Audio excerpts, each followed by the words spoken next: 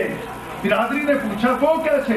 کہا میں کس طرح اس کا قرض اتاروں؟ یہ 3 سال کی ہے، 2.5 سال کی ہے جب آئی تھی، 3 برس میں تھی، تو 10 دن پانی نہیں ملا، 1 مہینہ کھانا نہیں ملا. میں خود کترا جاتا تھا کہ اس کے سامنے نہ آؤں، کہیں یہ 2.5 برس کا پھول کملا نہ جائے، مرجھا نہ جائے، اور کہیں کوئی شکوہ نہ کر بیٹھے لاڈ میں پیار میں آ کر. لیکن جب بھی کبھی میں سامنے آیا تو یہ 2.5 برس کی، پھر 3 برس کی، پھر 3.5 برس کی، جب بھی سامنے آیا 10 دن 15 دن 20 دن کی بھوکی مجھے دیکھ کر اٹھ کھڑی ہوئی، آ کر مسکراتے ہوئے گلے لگ گئی اور مجھ سے پوچھا بابا پریشان تو نہیں ہو؟ بابا پریشان تو نہیں ہونا. شاید کچھ اہل محبت ہیں جن کے چہرے مجھے نظر آ رہے ہیں، بیٹیوں والے بیٹھے ہیں، بہنوں والے بیٹھے ہیں، ذرا غور کیجئے گا. کہا بابا پریشان تو نہیں ہونا. تو آپ پوچھتے کہ بیٹی تو مجھ سے کیوں پوچھتی ہے؟ تو یہ بیٹی مجھے ان 3 برسوں میں بار بار ہر موڑ پر یہ کہتی نظر آئی بابا گھبرانا مت، میں ہوں نا تیرے ساتھ، میں ہوں نا تیرے ساتھ. وہ زمانہ کیسا ہوگا؟ تو اس دور کے اندر بھی یہ بولتا ہی نہیں سمجھا سکا. یہ تو باپ سے پوچھو نا یا اس بیٹی سے پوچھو، جس طرح میاں محمد صاحب نے اس کا تھوڑا سا بیان کیا. باپ مرے سر ننگا ہووے، باپ مرے سر ننگا ہووے، تے بھائی مرن کنڈ خالی، ماوا باج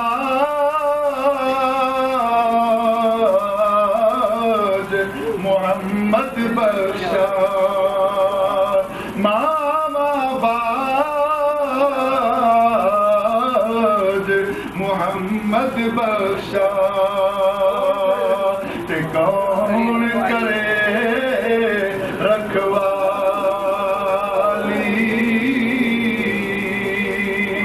باپ مرے سر ننگا ہوئے، تے بھائی مرن کنڈ کالی،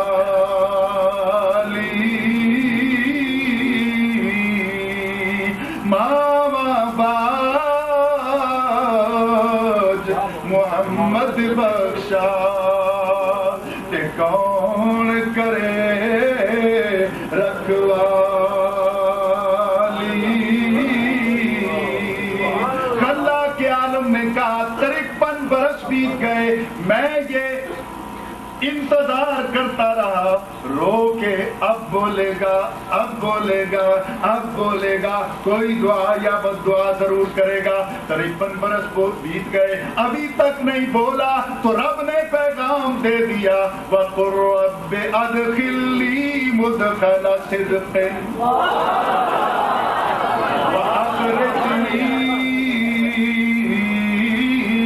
مُخْرَجَ صِدْقٍ وَاجْعَلْ لِي مِن لَّدُنكَ سُلْطَانًا نَصِيرًا.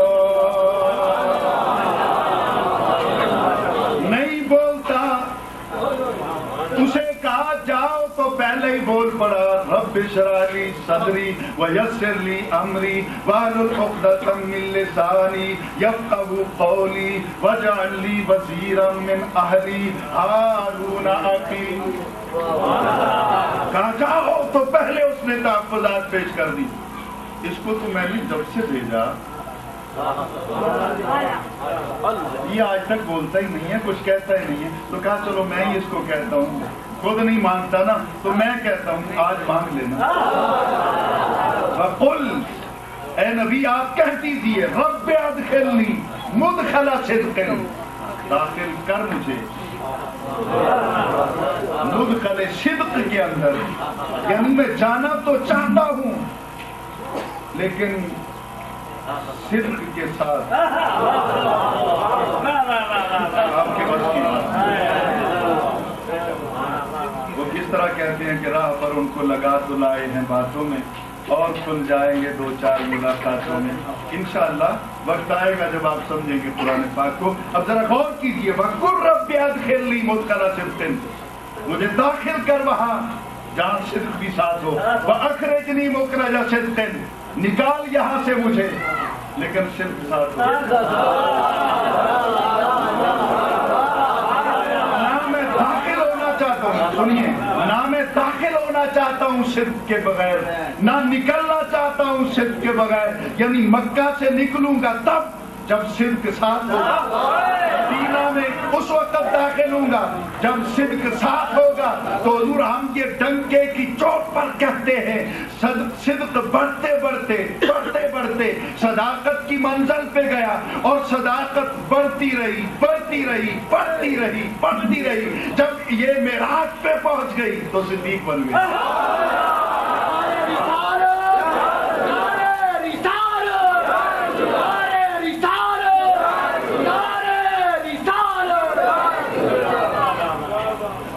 اب بات کو سمجھیے گا حضور کہ نبی مکہ سے صدیق کو ساتھ لے کے جانا چاہتا ہے، اپنی مرضی سے نہیں۔ اس نے انتخاب کیا ہے کہ راستے کی مشکلات ہیں، تنہائیوں کے تو نے بڑے سفر کیے ہیں، اب اکیلا نہ جا، میں اس کی سفارش کرتا ہوں اس کو ساتھ لے جا،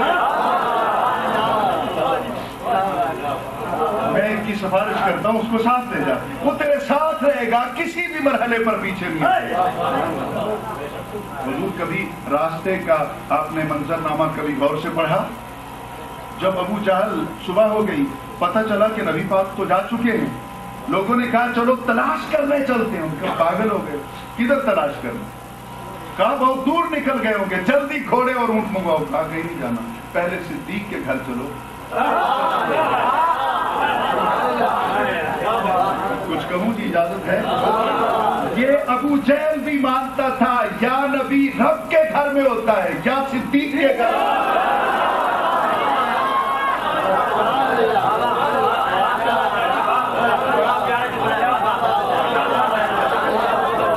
صدیق اکبر کے گھر آگے پتہ کیا، پتہ چلا وہ رات سے چلے گئے۔ تھوڑی دور پیرا اٹھایا، یہ اپنا پیروں کے نشان دیکھنے کا جو رواج ہے چوریوں میں بھی اکثر دیکھے جاتے ہیں۔ ابو جہل اتنا سیانا تھا، وہ جاہل نہیں تھا، جاہل تو تب بنا جب اس نے نبی کی غلامی کا توق اپنے گلے میں ڈالا۔ پہلے تو وہ ابو الحکم تھا، حکمت کا باپ کہلاتا تھا، بہت بڑا دانا تھا۔ اس نے وہ پیروں کا نشان دیکھنا شروع کیا، وہ چلتے چلتے تھوڑی دور گئے تو ایک کا نشان قدم نظر آیا، دوسرے کا نظر نہ آیا۔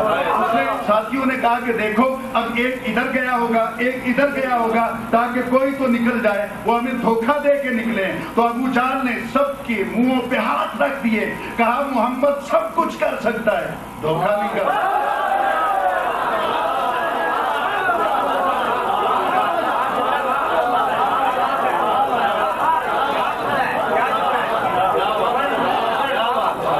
اگر دھوکہ نہیں کر سکتا تو پھر ایک کا پاؤں یعنی 2 قدموں کے نشان تو نظر آتے ہیں۔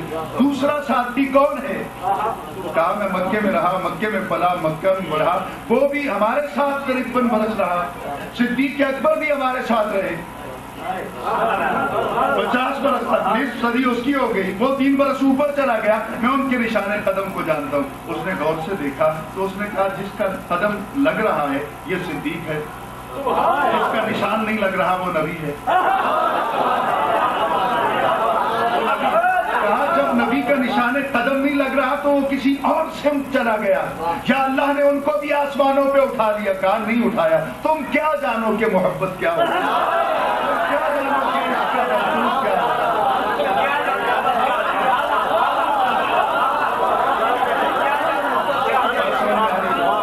تم اور مزاج کیا ہے؟ ابو جہل یار تو آج ہمیں بار بار پاگل کہتا ہے, ہمیں تو آج بار بار سخت سست الفاظ کہتا ہے, بات کیا ہے؟ کہا تمہیں سمجھانا چاہتا ہوں, صدیق ساتھ ہو وہ اپنے محبوب کو پیدل چلنے دے,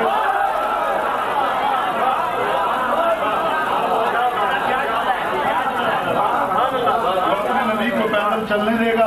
صدیق اکبر 3 کلومیٹر تک نبی کو کاندھوں پہ اٹھا کے لے گئے اور بالکل اسٹریٹ چڑھائی, آج بھی جا کے دیکھیں نارے صاحب, بالکل اسٹریٹ. اس وقت تو اور مشکل ہوگی, لیکن یہ 3 کلومیٹر 4.5 کلومیٹر 3 میل 4.5 کلومیٹر صدیق اکبر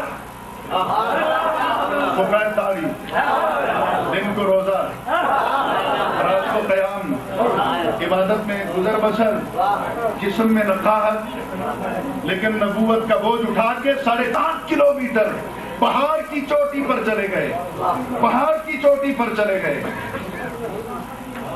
کیا میں پوچھ سکتا ہوں وہ شیر خدا ہو کر نبوت کا بوجھ نہیں اٹھا سکتا؟ یہ صدیق اکبر نبی کو اٹھا کے, ایک دن حضرت مولا علی جو کی روٹی کھا رہے تھے, ٹکڑا چباتے ہوئے پسینہ آ رہا تھا. حضرت صدیق اکبر پاس آ گئے, یہ مدینہ کی بات ہے, کہا شیر خدا ہو. ایک دوسری بات یہ ہے کہ خیبر کا بات اکھاڑ دیتے ہو, دروازہ, وہاں تو پسینہ نہیں آتا, یہ سوکھا ٹکڑا چباتے ہو پسینہ آتا ہے. مولا علی مسکرائے, کہا رہنے دو, رات سے پردہ نہ اٹھاؤ, رات سے پردہ نہ اٹھاؤ. یہ بتاؤ, تم کہتے ہو کہ باب خیبر اکھیڑ دیا, مجھے پسینہ نہ آیا, تو نبوت کو اٹھا کے 4.5 کلومیٹر لے گیا, تجھے پسینہ کیوں نہیں آیا؟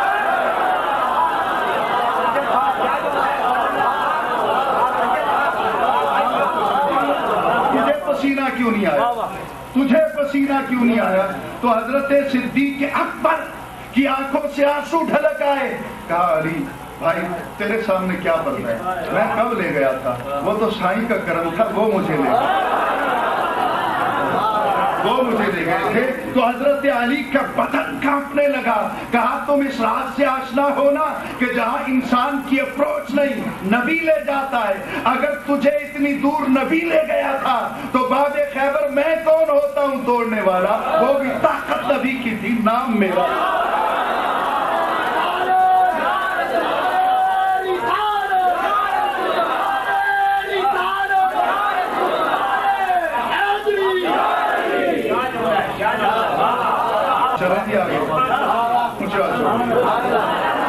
دعا کریں, اگر اللہ تعالیٰ توفیق دیتا رہے گا تو میں عرض کرتا رہوں گا. نماز عصر کا وقت بھی قریب قریب ہے. اب ذرا غور کیجئے, اس بات کو آگے لے کے چلتے ہیں. یہاں ٹھہرا رہوں گا تو میں زیادہ نہیں, 28 برس اسی دشت کی سیاحی میں گزرے ہیں, 28 گھنٹے تو چل جاؤں گا.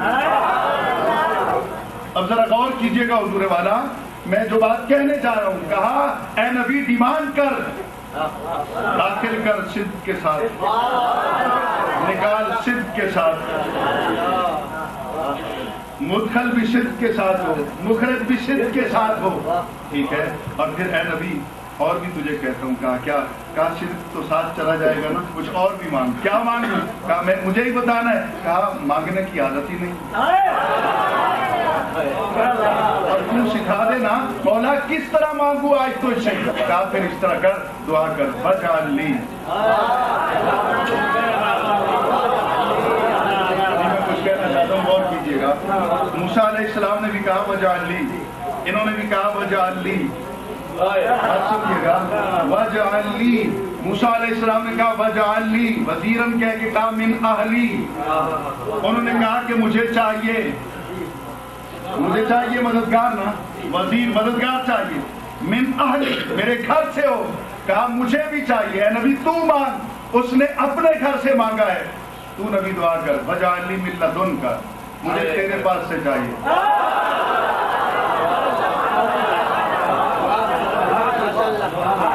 وجعل لی من لدنک, مجھے چاہیے, عطا کر مجھے, بنا دے میرے لیے. من لدنک, میرے گھر سے نہیں, اپنے گھر سے. اپنے پاس سے, اپنے گھر سے عطا کر. تو اس دن علی کی ولادت جو کعبہ میں ہوئی تھی, اس دن یہ راز کھلا.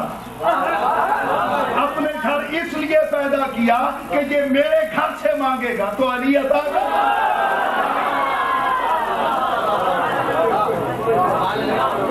سیدی مرشدی یا نبی یا نبی، چنانچہ بھی بلند آواز سے ہاتھ اٹھا کے سیدی مرشدی یا نبی یا نبی، غلام ہیں غلام ہیں رسول کے غلام ہیں، غلامی ہے رسول میں موت بھی قبول ہے، نعرہ حیدری نعرہ حیدری،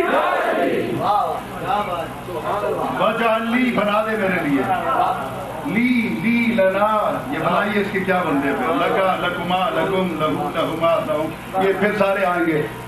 اب غور کیجئے گا حضور والا، فجعل لی بنا دے میرے لیے، ملت ان کا، میرے گھرانے سے نہیں، اپنے پاس سے، سلطانن، طاقتور، طاقتور، موسیٰ علیہ السلام کہتے ہیں مددگار بنا دے، درمیان میں ڈیمانڈ نہیں کرتے، رب اپنے نبی کو سکھا رہا ہے، مانگنا ہے نا تو مددگار تکڑا مانگ، مانگنا ہی ہے تو تکڑا، صاحب دعا کے وسیلہ ہو یا مددگار، دونوں طاقتور ہونے چاہیے، جو خود نہیں ہل سکتا تیری مدد کیا کرے۔ وجعل لی ملت ان کا سلطانن، بنا دے میرے لیے اپنے پاس سے، اپنے گھر سے، طاقتور، نصیرا، مددگار، مجھے مددگار عطا کر، لیکن اپنے گھر سے، میرے گھر سے نہیں، اور طاقتور مددگار عطا کر۔ آئیے حضور والا، آپ کی وساطت سے میں اپنے مخالفین کو دعوت فکر دیتا ہوں کہ مولانا یہ دعا رب نے سکھائی، نبی نے مانگی، اور نبی کو رب نے کہا مجھ سے مدد نہ مانگ، مددگار مانگ۔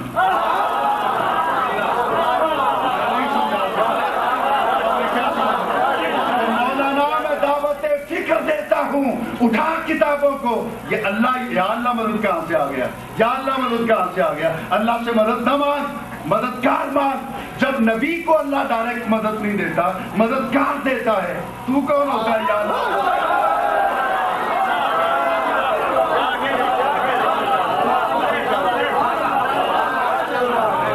سمجھ میں آ رہی ہے؟ تو رب سے مدد نہیں مانگی، مددگار مانگا، اور رب کے کہنے پر مانگا، رب کے کہنے پر مانگا، تو اللہ تعالیٰ نے مددگار دیا۔ کس طرح؟ ذرا غور کیجیے، اس نے وزیر مانگا، اس نے نصیر مانگا۔ ایک بات میں پھر آگے چلوں گا تقابل میں، اب چونکہ وقت بہت کم ہوتا جا رہا ہے، اب غور کیجیے گا، انہوں نے وزیر مانگا، میرے آقا نے، میرے مرشد نے، میرے ہادی نے، میرے نبی نے، آپ کے لجپال نبی نے نصیر مانگا، نصیر مانگا، وزیر مانگا، نصیر مانگا، سن رہے ہیں صحیح؟ وزیر مانگا، نصیر مانگا، وزیر مانگا تو کیا ملا، نصیر مانگا تو کیا ملا؟ مجھے عادت نہیں ہے کہ میں آپ کو کہوں گا کہ سبحان اللہ کہیں، بس جس کے نصیب میں ہوگا وہ کہتا رہے گا۔ اور کیجیے گا نا حضور والا، اس نے وزیر مانگا، میرے آقا نے رب کے کہنے پر نصیر مانگا، اس نے اپنے گھر سے مانگا، اس نے اس کے گھر سے مانگا، اس نے اپنے گھر سے وزیر مانگا، اس نے اس کے گھر سے نصیر مانگا، تو جس نے اپنے گھر سے وزیر مانگا اس کو اخی مل گیا، جس نے اس کے گھر سے نصیر مانگا اس کو علی مل گیا۔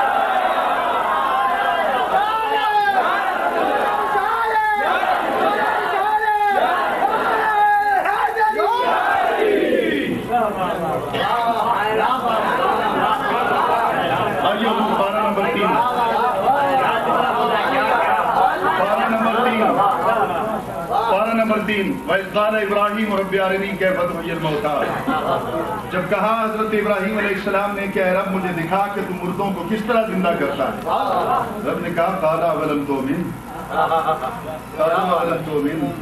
یہ اس طرح میں نہیں سمجھا سکوں گا، شاہ منصور رحمۃ اللہ تعالیٰ علیہ کو سزا ہو گئی، سزا دینے والے بھی سچے تھے کیونکہ شریعت ظاہر کا فیصلے کرتی ہے، ہم سزا دینے والوں پہ فتویٰ نہیں لگاتے، وہ کسی اور منزل پہ تھے، یہ کسی اور کرسی پہ تھے، دونوں کے راستے جدا جدا تھے نا، اسی لیے تو کسی نے کہا کہ کیوں منصور دی بولی بولیں گے، اب غور کیجیے حضور والا، حضرت شاہ منصور کو جب سزا ہو گئی لوگ بادشاہ وقت کو راضی کرنے کے لیے یا اس کے حکم پہ عمل کرنے کے لیے پتھر مارنے آئے. اس نے مارا, کوئی چھوٹا, کوئی بڑا, کوئی اور بڑا, پتھر مارتے رہے. اب حضرت شبلی پتھر نہیں مارتے تو ملک بدر ہو جاتے, تو بعد میں سنبھالتا کون؟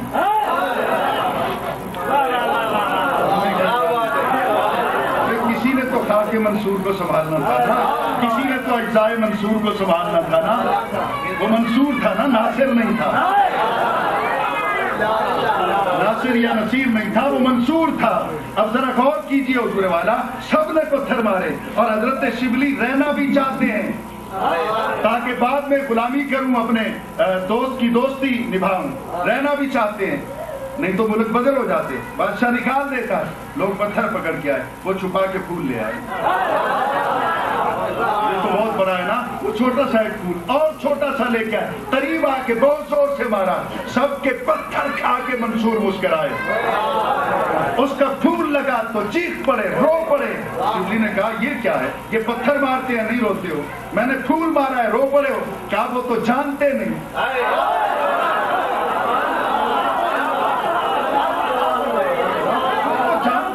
ناشنا ہے, کیا جانے کہ منصور کون ہے. حضرت منصور قید میں تھے نا جی, جیل میں. آپ جیل میں تھے, آپ نے قیدیوں کو بلوا کے کہا یار اگر تم کہو تو تم سب کو آزاد کر دوں. کہا بابا تیرے اپنے سنگل لگے ہوئے ہیں, بیڑیاں پہنی ہوئی ہیں, اپنے آپ کو چھڑا نہیں سکتا, تو ہمیں آزاد کرنا چاہتا ہے. اس نے کہا مجھے انہوں نے گرفتار نہیں کیا, میں کسی اور کا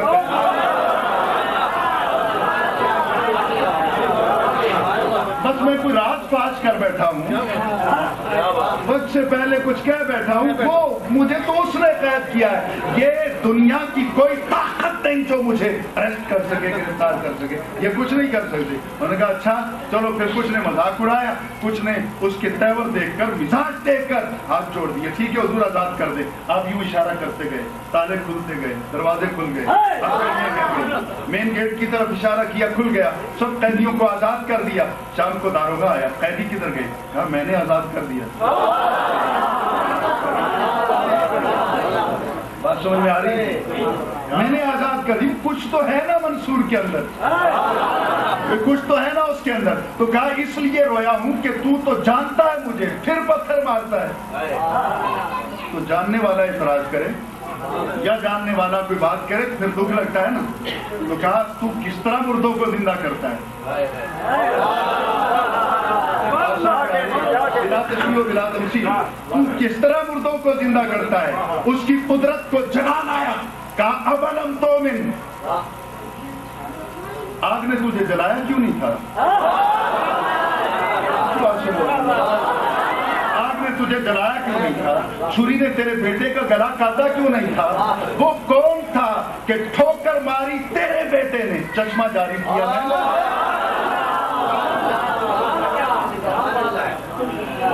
وہ کس کی طاقت تھی کہ پتھر تیرے قدموں کے نیچے آئے؟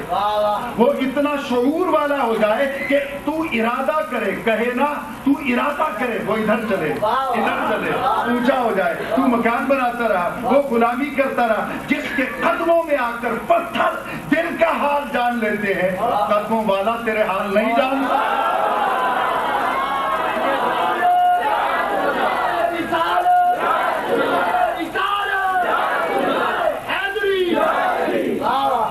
بات سمجھ میں آئی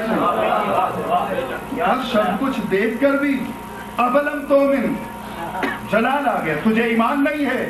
حضرت ابراہیم علیہ السلام نے لہجے میں جلال جو دیکھا تو کہا بلا ایمان تو ہے, ولکن لیطمئن قلبی. اب جملہ پورا کر دوں, ایمان ہے اطمینان نہیں. بات نہیں سمجھا سکا. ایمان تو ہے اطمینان نہیں ہے, اطمینان نہیں ہے. اور یہ دیکھتا ہے پھر کہا پرندے لے آؤ, لے آئے. کچھ دن رکھ لو, رکھ لیے. ذبح کر دو, کر دیے. ڈھیریاں بنا کے رکھ دو, رکھ دی. ان کو آواز دو. تو نبی ہو کر اعتراض نہیں کرتا کہ مردے تو سنتے نہیں.